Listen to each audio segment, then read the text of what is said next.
My name is Tom Granger, and since 2022, I've sent over 10 million cold emails professionally for myself, for my clients, across a range of different industries, for a range of different offers. And in 2026, things have changed pretty drastically compared to what it used to be back in the day. So I wanted to make this video to walk you through, here's what works, here's what doesn't work, here's what you should focus on, here's what you shouldn't focus on, from an honest perspective of someone who sends millions and millions of cold emails. Now, in this video, I'm going to walk you through 5 things, and if you stick around to the end, there's going to be a pretty cool reveal. So I'm going to walk you through what's dead, so the tactics that are silently killing your domain, the sort of one question that decides your entire strategy, so the question that decides where you should focus on in cold email. And I'm going to walk you through 2 playbooks, Playbook A, Playbook B, and we'll cover those in just a second. And if you stick around to the end of the video, I'm going to reveal the exact signal that we use that has the highest reply rate that we've ever seen. So stick around to the end of the video, and I'm going to walk you through what that is. So, what's died? These things are going to cook your domains right now. And this is not just underperform, these are going to destroy your domains. Like permanently damage your ability to land in an inbox. And I broke these down into 2 core boxes here. So firstly here, shared infrastructure. So cold email, it's been heavily democratized over the past 4 years. Literally anyone in any part of the planet can buy domains and blast 10,000 emails a month for almost nothing. It's been democratized by platforms like Instantly, like SmartLead, and other ones out there as well. Literally anybody can send cold emails super cheaply now. So that means that your sending pools are full of those people. They're full of bad actors. They're full of people that don't know the best practices. They're full of people that are sending cold emails that shouldn't really be sending cold emails. So the way that you separate yourself from the crowd here, and it's the same in any facet of life. If you go on holiday to the most popular tourist destination, it's going to be full of tourists and low quality people that you don't want to hang around with and that ruin your time and bring the whole atmosphere down. Okay, so what do? You go somewhere more exclusive that people haven't heard of before, that hasn't been cooked with tourism, and you enjoy it before the sort of main crowds find out about it. So it's the same thing with cold email. You separate yourself by going to exclusivity. You go to invite-only platforms. You use infrastructure that mass senders can't access. They're the sort of key areas that I'll be focusing on. You also want to be avoiding generic warm-up pools as well. So if you're warming up alongside these bad senders as well, you're then guilty by association. There's also some theories out there about warming up, and that all the major platforms, Google, Microsoft, they know that this is what you're doing. And then they could flag you straight away based upon that. But I'm not sure on that information. I haven't seen anything confirmed from it. Really, I would be looking at paying for top tier private pools. The sort of core message that I'm getting across here is that in 2026, if you want to succeed with cold email, you need to move towards exclusivity. And then also finally here in the infrastructure section is buying domains and expecting them to last. Your domains are a commodity that are consumable, okay? At high volume, you should expect maybe 90 days before you rotate. You need to be budgeting here for constant rotation, okay? You're not buying, setting, and saying, oh, these are my infrastructure.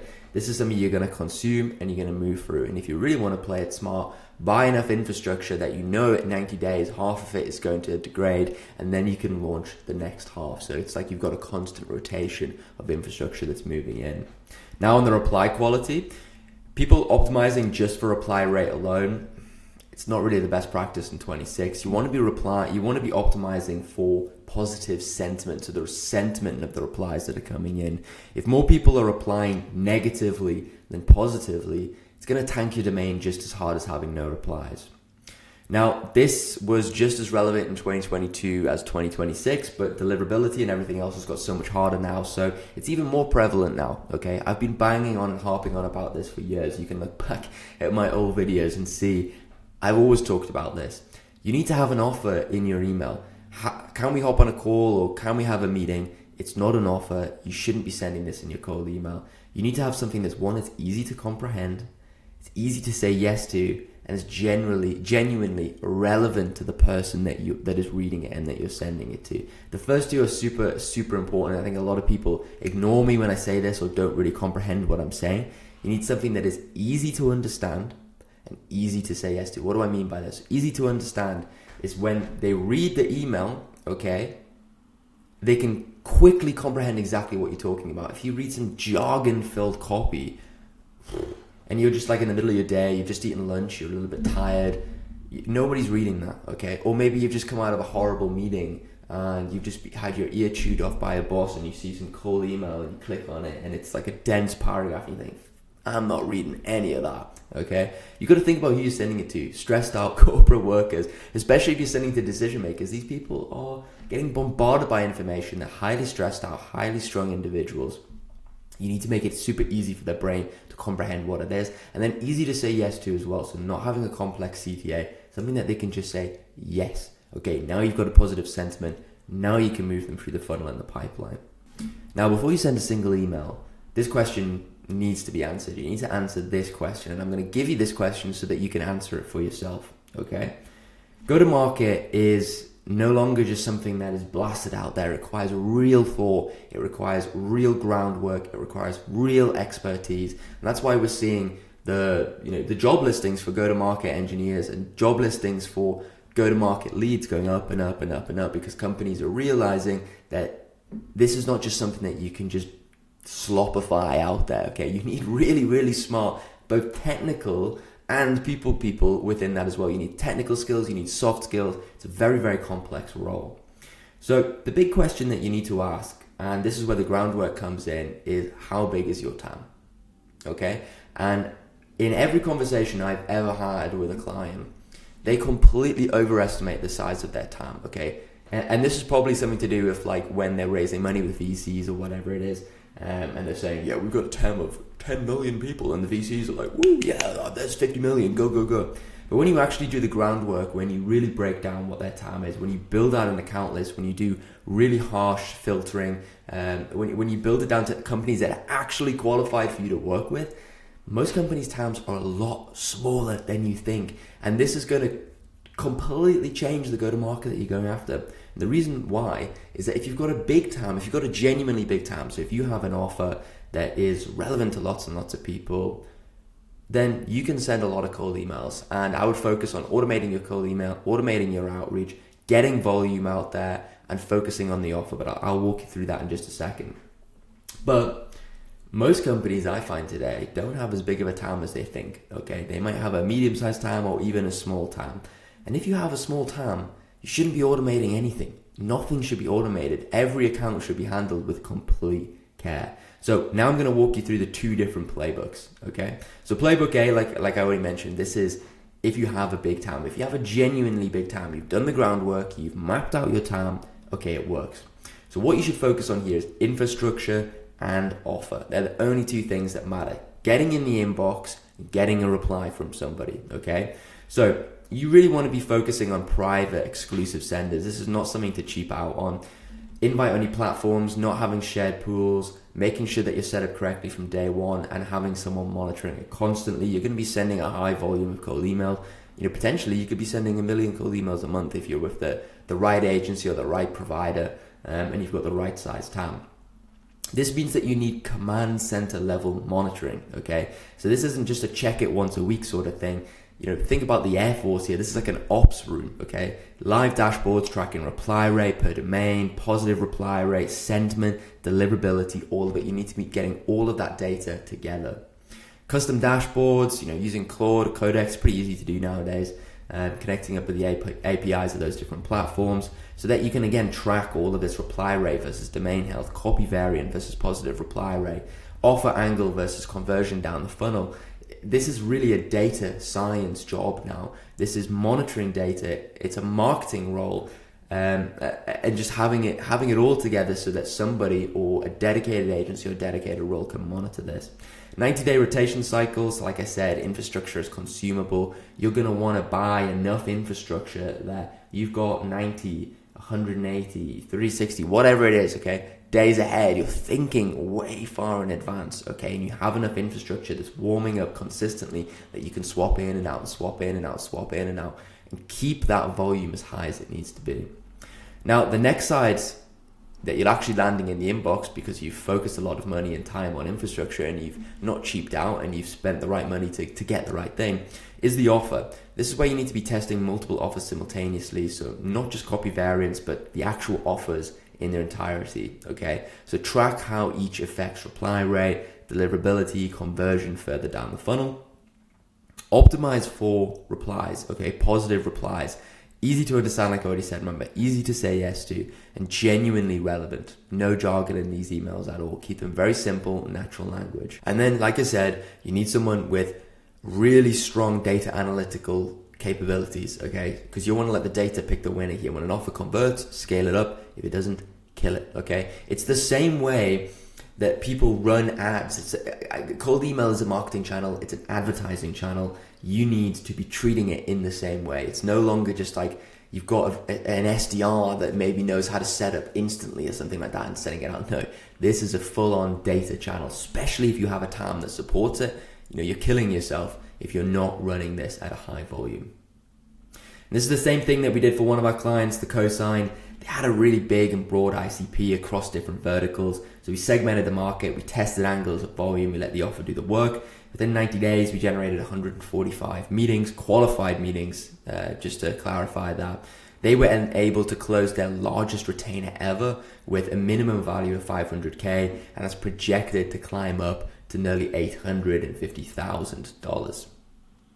Now, Playbook B, this is if you have a small TAM, and honestly, if you're watching this, it's more likely, I think, that you have a small TAM than a large TAM, okay? So this is where the groundwork really needs to come into play.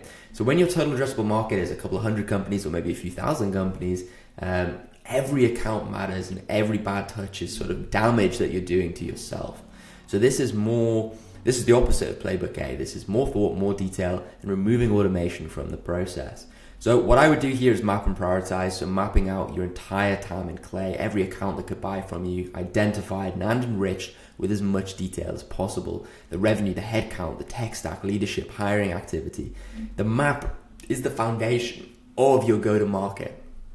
Okay, then you want to score and rank accounts. So not all of these accounts are equal. We then use a tool called White Whale, formerly Bird Dog, which is a signals tool which sits natively on top of our client's CRM and ranks the accounts that we've pulled with Clay, and we sync directly with their CRM, and allows them to build a picture of who are these accounts that you should go after, who should they prioritize. It works really well if you've got reps that have different territories or different sort of companies that they go after, maybe like SMB reps or enterprise reps or whatever that may be, okay? So then they can rank it and they can see the main accounts that they should be going after on a daily, weekly, and monthly basis. And then you want to plan the rep capacity around the numbers. So before you go ahead and hire 10 reps, make sure you've done the groundwork, because you might not need 10 reps, okay? How many reps do you need? How many revenue generating hours per day? The TAM is going to dictate all of this, okay? And this is why it's super important to do this very, very quickly, okay? Then you want to focus on signals and multi-channel, so signal-led outreach. You can still do cold outreach as well, that's fine, but you really want to be focusing on signals. How can you get a leg up on your competitors by focusing on what are your prospects showing in the market right now? Hiring, funding, leadership changes, custom signals. We can build that out using White Whale. Every account gets every channel, so you're hitting them up on email, LinkedIn, phone, going to events. Events are massive when you have a small TAM and you have a specific industry that you target. And then again, this is where you want to be mapping this out with your go-to-market team. Then researched, written for the messages. So not using templates, using frameworks, using best practices, but not templates, and making sure that every account is getting hit up within a cadence. So you're calling them, you're emailing them, you're LinkedIn messaging them, you've had someone meet them in person. If they're valuable enough, you've sent them a gift or whatever. Don't waste that. Don't waste these opportunities. You need to be hitting them from every front. And this is again where you need to coordinate with your go-to-market. How do we go after these people, and what's the cadence that we're going to go after? This is exactly what we did for Verifile, one of our enterprise companies. They only target FTSE 100 companies. So within 90 days, we generated them 17 meetings, which doesn't seem a lot when you compare it to the cosign, but these are meetings with key stakeholders at FTSE 100 companies. For my American listeners, like that's like leaders at the S&P 500. That's the UK version of that, okay? We generated them $2.1 million of pipeline within the first 90 days. And within that time, remember this is an enterprise company, closing enterprise deals, they were able to close $250,000 worth of revenue. Now, as promised, at the end, revealing the signal that we've used to generate the most meetings for us, okay? And this is the people that are already engaging with us. And this is why whenever we talk from a go-to-market perspective, we always say, that to do outreach, you need to have content, okay? It needs to be supported by marketing. So the people that are engaging with you on LinkedIn, on Reddit, on whatever, you need to be mapping and monitoring all of those people, enriching them, verifying them, qualifying them, and then reaching out. So this is the biggest signal that we've used ourselves to generate meetings directly for our own business and for our clients' business as well. People that are already engaging with you, and so many companies that we speak to just let these people fall between the cracks. Now, to summarize here, if you've got a big TAM, focus on infrastructure and offer. If you have a small TAM, focus on signals and quality multi-channel. Now, we build AI native go-to-market systems for B2B companies. If you do want this, if it sounds like something relevant to you, then use the first link in the bio. You can book in a call with myself. We can have a chat. Thanks very much. Hope you enjoyed.